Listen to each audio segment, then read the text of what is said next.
This happened right after I bought a house with a garden. My husband and mother-in-law declared a forced cohabitation with smiles on their faces. Mom says they are moving in. After giving it a lot of thought, we've decided to live together. Surely you won't oppose it, right? If you do, I'll make sure my son divorces you. What would your boss think? Here we go again. What an unfair tactic. If my mother-in-law joins, my sister-in-law will certainly come too. Imagining the ongoing harassment that would continue after we move in, I shivered. I absolutely cannot accept this. I have no intention of living together over there. What are you saying? You don't seem to understand your position. My mother-in-law frowned in anger. What she pulled out was a divorce form already signed by my husband. Her face seemed to say that getting the house was all that mattered to her. The plan was proceeding horrifyingly smoothly. I struggled to hold back my laughter. My mother-in-law looked triumphant, watching me tremble with my head down. Quietly, I signed the divorce papers, packed my belongings, and left the unpleasant in-laws' house. On the day of the move, an urgent call came from my former mother-in-law. Have you realized it yet? My former mother-in-law desperately wanted to meet and talk. That's exactly what I wanted, to meet and put an end to it myself. With a ridiculous plan to control them, I set off to the battleground. My name is Amelia. I work as a secretary at an advertising agency. James, my husband, was introduced to me by a chief editor at a newspaper company. Being in a vulnerable position, I couldn't refuse the department head's proposal. At the age of 29, after half a year of dating, I gave in to James's persistence and married him. I regretted making the wrong decision at a critical moment and continue to regret it. I think James's mother, Grace, intended to deceive me from the beginning. She appeared gentle and kind on the outside, but her attitude changed immediately after we got married. She dropped her facade of being an understanding elderly woman and revealed her true, terrifying mother-in-law form. Hey, Amelia, what are you doing? I told you to do the dishes and then immediately start weeding the garden. Grace's irritating screams echoed in the house every day. I was sick and tired of it. Every day, sighing was all I could manage in response. After getting married, James strongly insisted, and I reluctantly accepted living at his parents' home. James's father had already passed away due to illness, and Grace had been suffering from a painful leg for many years. He pleaded with me that we couldn't leave his elderly mother alone in the old house. However, the situation turned out to be different than at first glance. Grace, who was supposed to be suffering from a painful leg, was walking around comfortably. It's my responsibility to discipline the bride, she declared, and treated me harshly every day. James's response was also problematic. Whenever I requested to live separately, he just avoided it with various excuses. He always listened to his mother. He never tried to protect me from Grace's nagging. I'm sorry, my mother is really strong-willed. Don't just stand there, help me. I'm really struggling. Ever since getting married, I have been plagued by strong anxiety and depression. I found myself crying or suddenly feeling sick. When I consulted a doctor, I was diagnosed with adjustment disorder. Living in the in-laws' house had caused a detrimental effect, making me feel extremely uncomfortable. Ignoring my feelings, my mother-in-law still made harsh demands. You can't be lazy just because it's a holiday. Have you cleaned your room? Have you done the shopping yet? Check the sales before you go out. Just wait, please don't rush me, my head hurts. I'll do the cleaning and shopping later.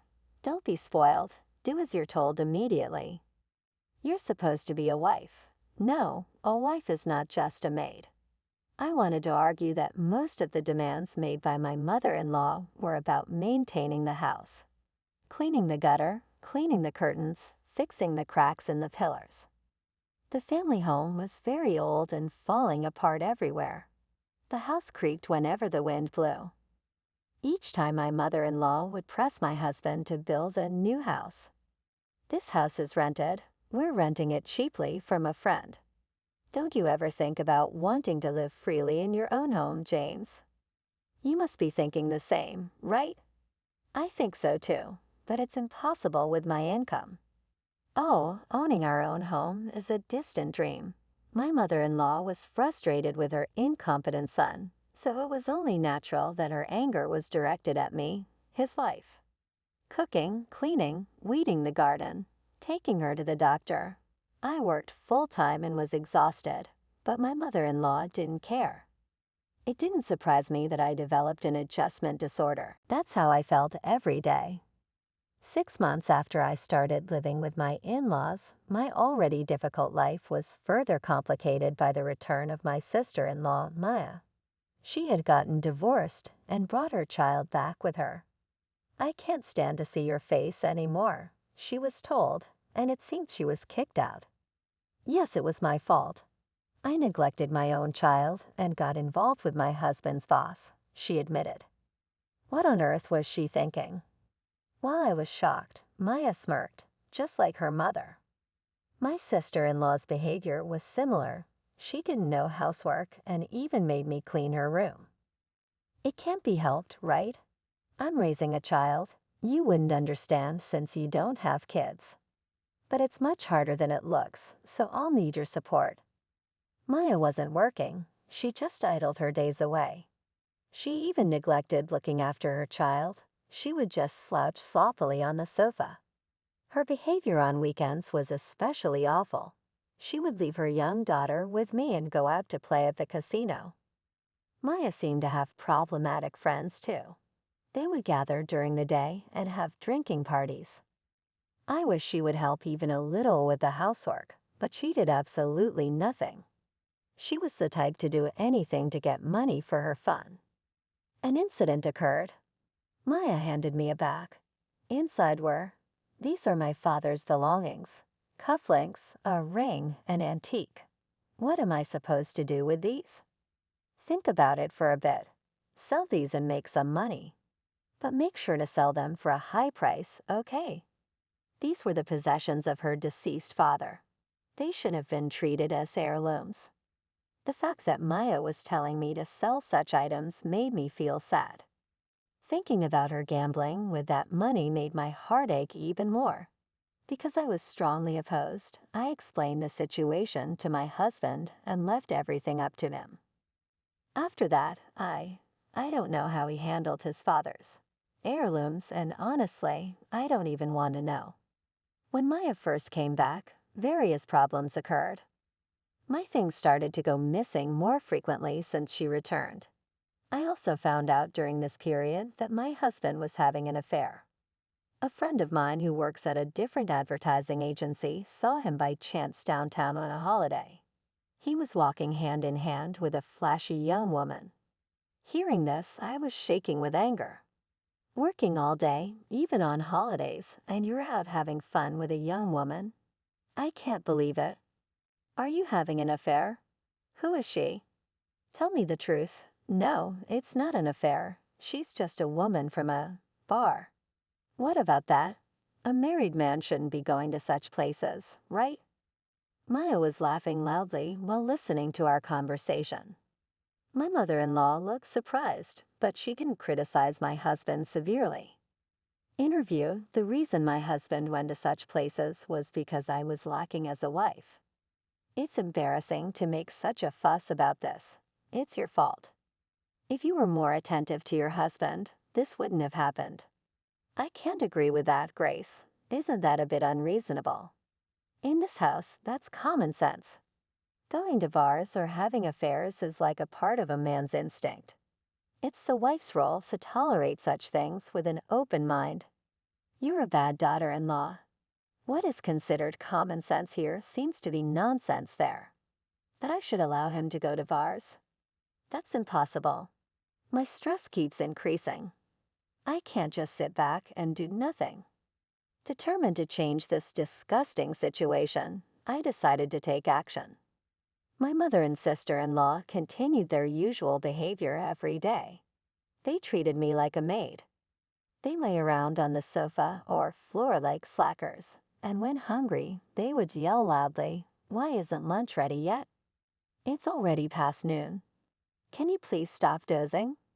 You're so slow. It's annoying. Then why don't you handle it yourselves?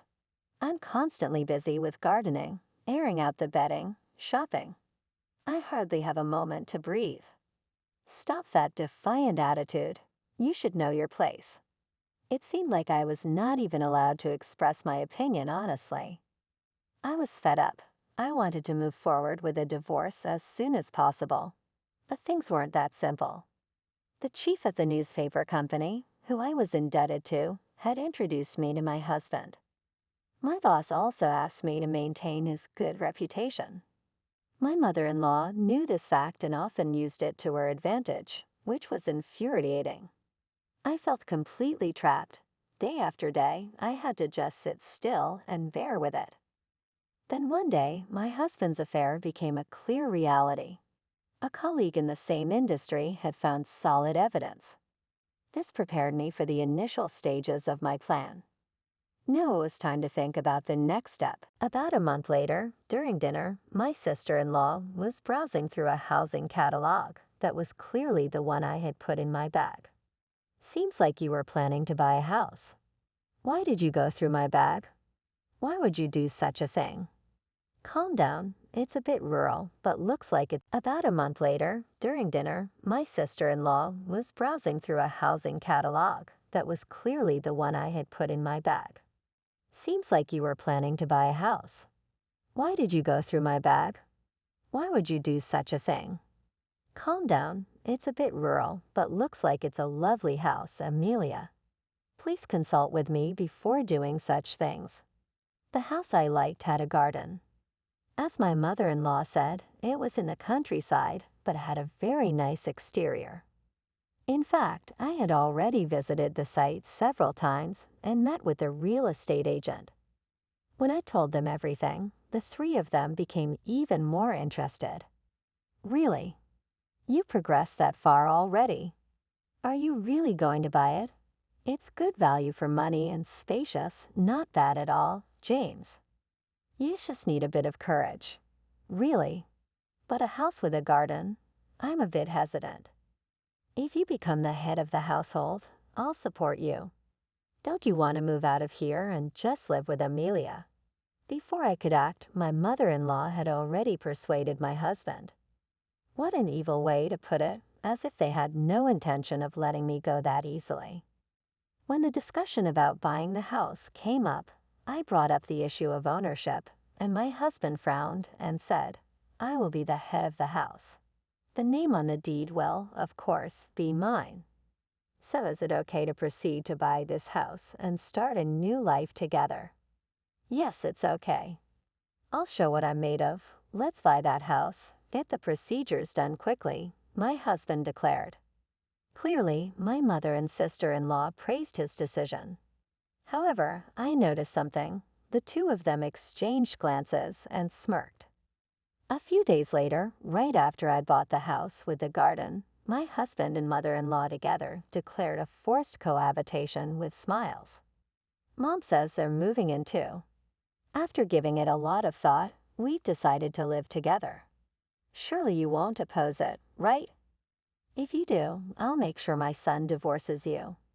What would your boss think? Here we go again. What an unfair tactic. If my mother-in-law joins, my sister-in-law will certainly come too. Imagining the ongoing harassment that would continue after we move in, I shivered. I absolutely cannot accept this. I have no intention of living together over there. What are you saying? You don't seem to understand your position. My mother-in-law frowned in anger. What she pulled out was a divorce form already signed by my husband. Her face seemed to say that getting the house was all that mattered to her. "If you hate it that much, then sign here." "Okay, I'll sign. Let's get a divorce. I can't endure it anymore." Is that really okay with you, Amelia? Are you satisfied with this? James, don't say anything more. Being with such a rude and incompetent woman is just frustrating. A young man like you can surely find a new wife soon. Those were very rude words. I quietly signed the divorce papers. My mother-in-law seemed satisfied with her victory. She didn't understand my feelings at all. The plan was proceeding horrifyingly smoothly. I struggled to hold back my laughter. A few days after moving into my new apartment, there were constant calls from my former mother-in-law on my phone. Looking at the date, I could confirm that today was their moving day. Have you realized it yet? The non-stop ringtone, just like my former mother-in-law's persistence. No matter how much I ignored it, the calls didn't stop. Due to the persistent calls, I finally decided to answer the phone. My former mother-in-law launched into her anger without any preamble. I can't believe it. Why did you choose such a property? Hello, please calm down. What's wrong? Can you tell me what the issue is? There's no use pretending. The problem lies with this house. You knew this house was full of problems when you bought it, didn't you? It has to be. So indeed, that's true. The house I chose does have defects. The ground is very weak and often sinks, even though it's a new building. Doors and sliding doors may fail to close within a few years. There are old coal mines in the vicinity, which are well known to cause problems. This fact is well known among the local residents. They have built their homes on safe, stable ground. Meanwhile, innocent new residents who are not aware of this information often run into trouble. This time, I used such a problematic house to set a trap for those three. I had a hard time finding an effective house at a reasonable price, with the help of a real estate agent, of course.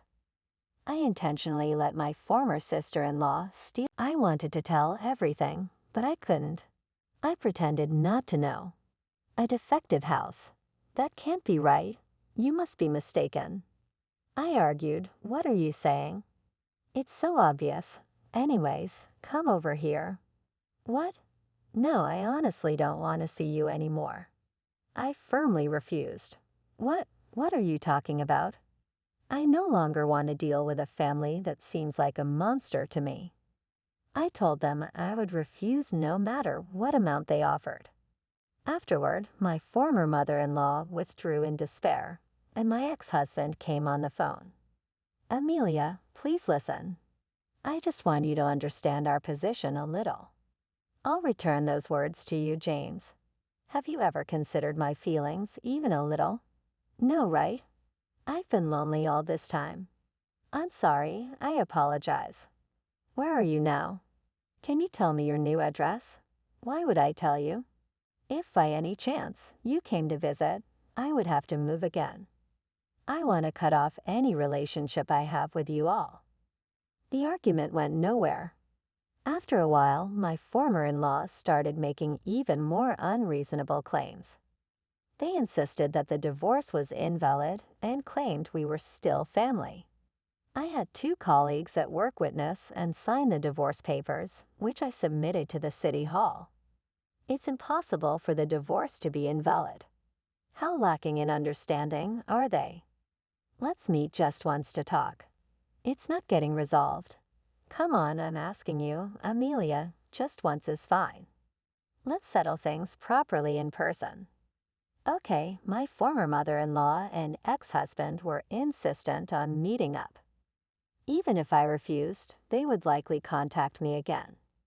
If that's the case, I might as well meet them in person to resolve things. All right, I'll meet you just this once. Really?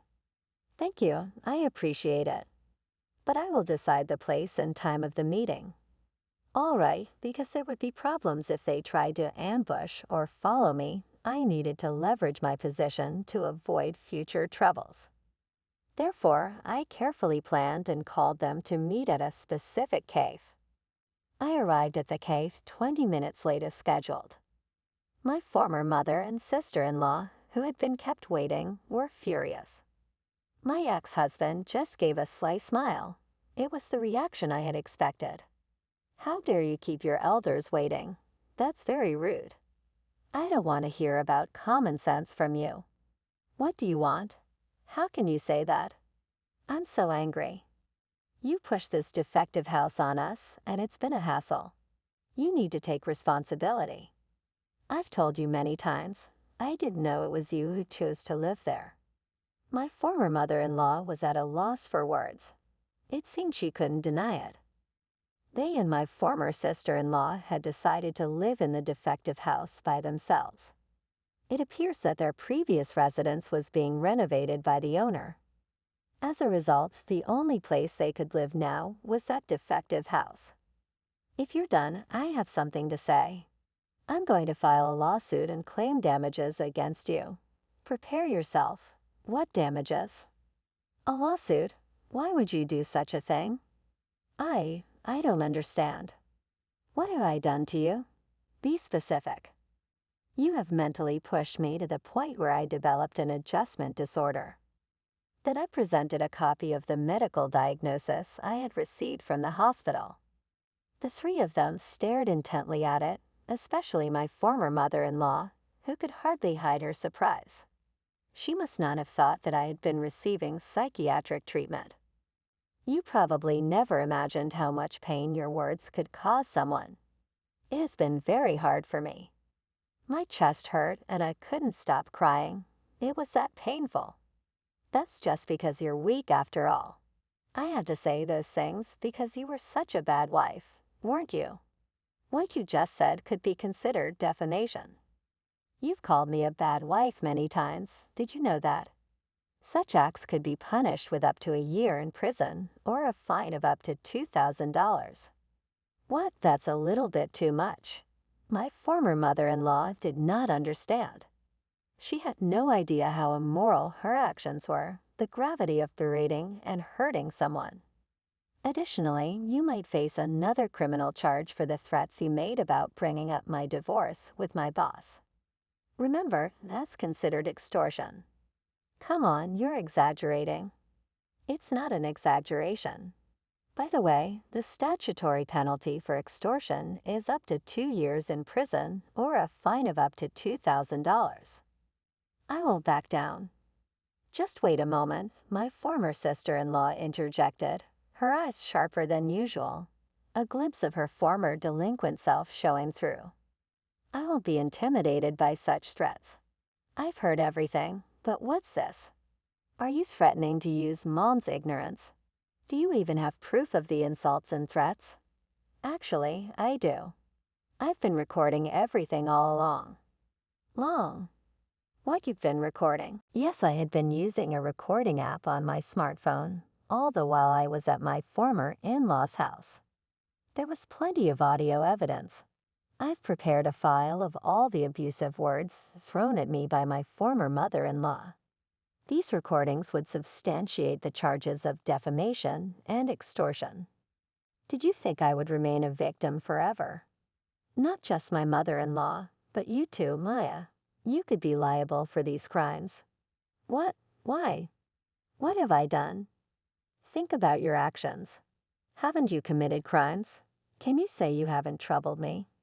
That's not true. Stop making things up. My former sister-in-law claimed her innocence. I showed her the screen of my smartphone. Her face changed color instantly. A natural reaction displayed on the screen was a scene of her raging through my bag, clearly caught on video. She was searching through my bag while looking around cautiously. What is this? How did you record this without me knowing? After you arrived, my belongings started disappearing frequently. Makeup, jewelry, clothes, bags. I became suspicious, so I installed a hidden camera. That's horrible. Why would you do something like that? A wife doesn't have the right to do that. You're surprised. You should really think about who's truly being presumptuous here. The legal penalty for theft is up to 10 years in prison or a fine of up to $3,300. I'll be reporting this to the police later. My former sister-in-law was at a loss for words, trying to find a rebuttal but unable to speak. Her helplessness was evident. I have meticulously recorded details about everything I've lost. The extent of the damage was clear, so dealing with the police and lawyers will be straightforward. I am determined to address this thoroughly. I've resolved never to forgive these three people. The last one remaining, my ex-husband, was visibly nervous. If I were to rank whom I cannot forgive the most, it would be this man. I believe that a husband and wife were supposed to support each other, but it seems you were different, James, weren't you?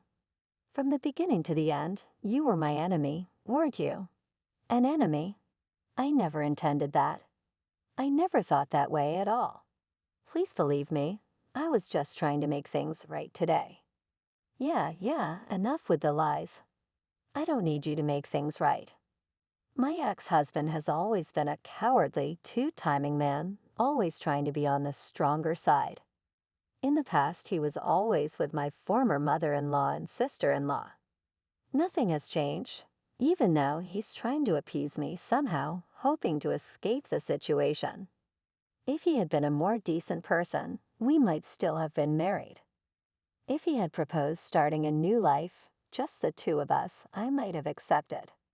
Her name is Luna Jones. You're a fair partner, right? What? How do I know?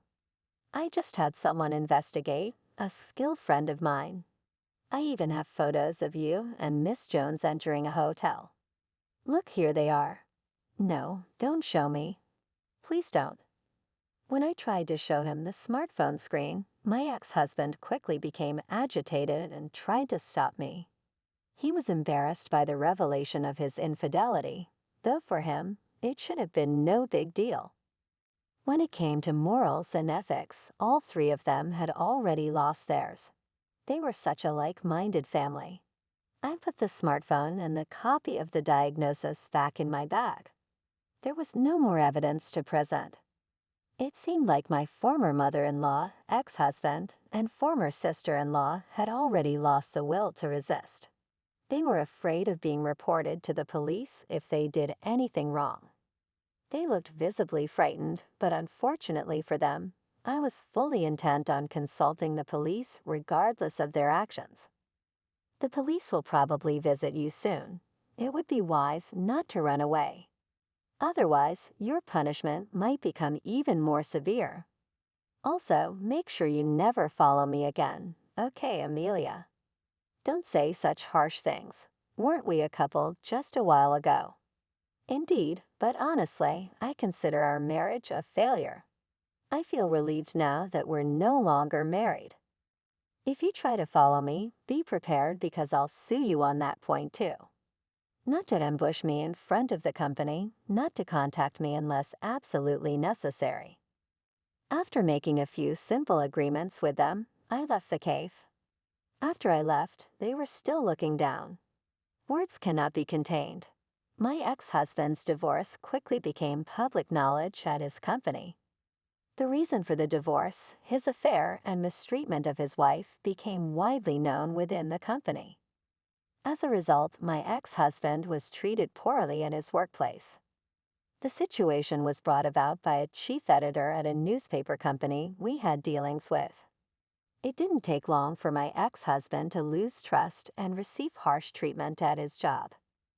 Unable to withstand the pressure, he eventually resigned. His attempts to find new employment were unsuccessful, and his relationships with his family also deteriorated. About a year after our divorce, he appeared in front of me again. I was stopped by him on my way back home from work, and when I turned around, there he was, looking disheveled. James, I didn't recognize you at first. I guess so. I've been told a lot recently that I look different. He clearly looked like he had been through a lot. No wonder, since my former mother and sister-in-law were convicted and fined. Furthermore, the hidden camera footage I uploaded online unexpectedly became popular, making my former sister-in-law infamous. The video became more popular than anticipated, and even her former friends started to shun her. Her notoriety has hindered her job prospects. Eventually, I filed for alimony from my ex-husband. Now they're facing significant financial difficulties.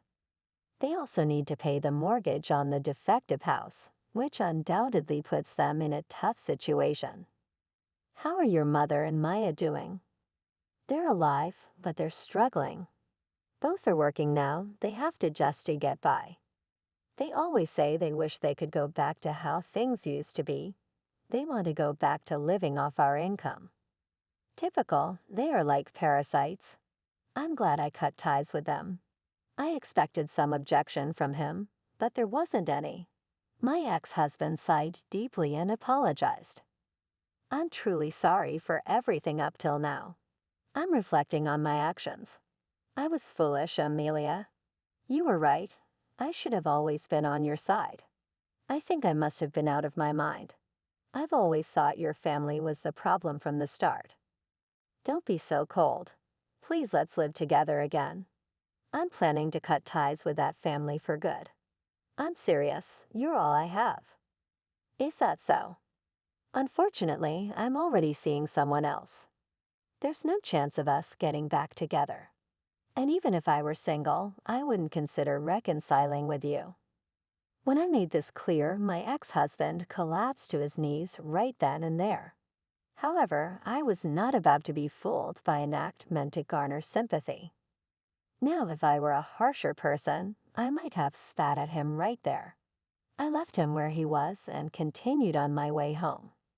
After that, there was no further contact from him. The person who informed me of this was the real estate agent who had helped me. I heard that the lives of my former mother-in-law, ex-husband, and former sister-in-law had become quite turbulent.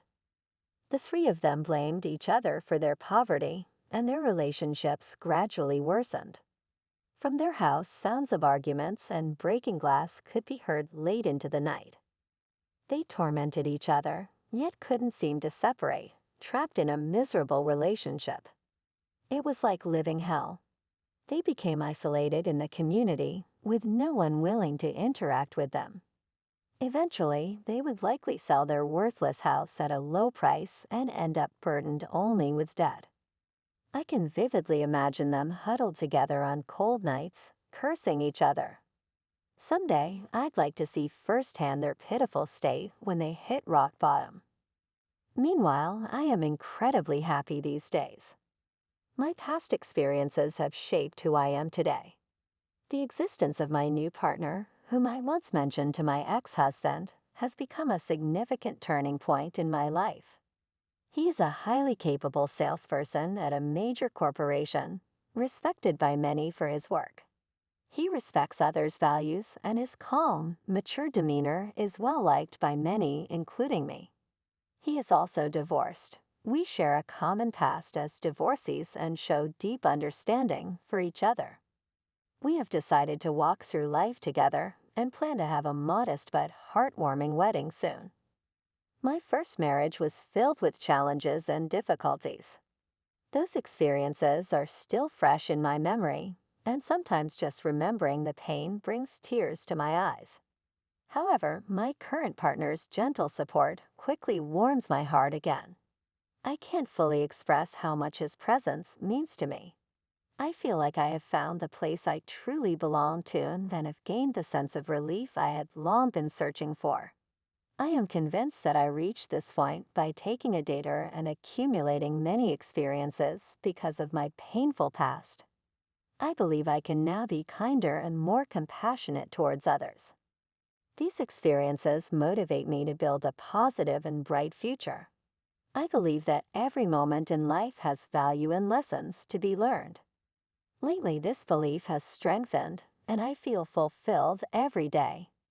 A new chapter in my life is beginning, and it is very bright and full of hope.